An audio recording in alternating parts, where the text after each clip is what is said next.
Voilà des vases communicants.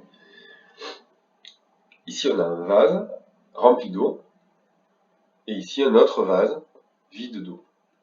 Entre les deux, il y a une communication qui est déjà remplie d'eau. Alors voyons voir ce qui se passe si jamais j'ouvre le robinet qui est ici. Évidemment, de l'eau jaillit dans le deuxième vase. C'est naturel parce que l'eau, sous l'effet de l'attraction terrestre, tombe. Elle passe donc par la communication et elle remplit l'autre vase. Jusqu'à quand, à votre avis?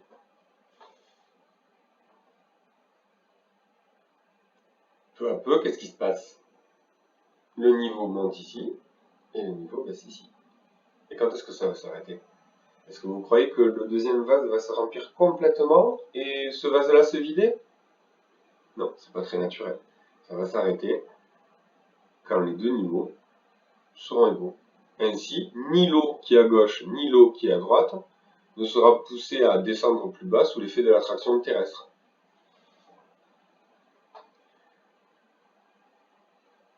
Ok, alors maintenant on va s'intéresser au lien avec l'électricité.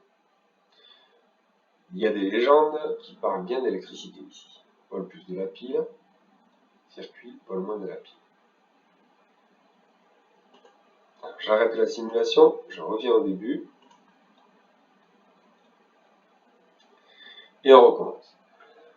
En fait, un circuit électrique alimenté par une pile, ça fonctionne exactement comme des vases communicants.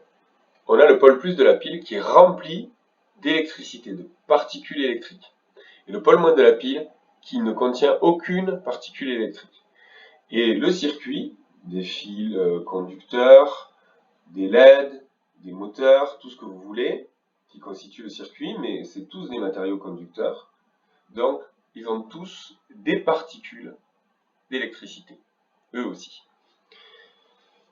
Et quand on quand on ferme l'interrupteur, ce qui se passe, c'est que l'électricité va se déplacer naturellement de la borne plus vers la borne moins.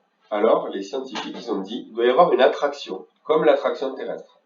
Mais c'est pas du tout l'attraction terrestre. Ça n'a rien à voir avec ça. C'est une autre force de la nature. C'est une force qui pousse l'électricité. Et cette force-là, les scientifiques, ils ont choisi de l'appeler la tension électrique. Ça vient d'où le mot tension? Ça vient du verbe tendre. On parle de la tension d'une corde, par exemple sur une raquette de tennis ou sur un arc. Donc, la tension électrique, c'est la force qui pousse les particules électriques à aller de la borne plus vers la borne moins de la pile. Et lorsqu'il y a autant de particules électriques dans le pôle plus que dans le pôle moins, eh bien, c'est terminé. La pile est vide. Enfin, elle n'est pas vide parce qu'en fait, ça c'est un abus de langage. Elle est vide parce qu'il n'y a plus de courant électrique.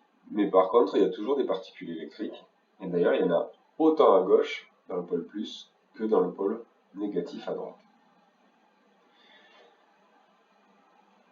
Il ne faut pas confondre la tension électrique avec le courant électrique. La tension électrique,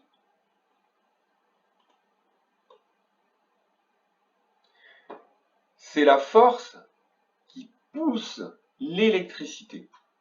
Et le courant électrique, c'est le mouvement d'électricité. Là, on voit qu'il y a un courant, là, il est bien visible, par exemple. Voilà, l'électricité jaillit vers le haut. Ça, c'est un courant électrique.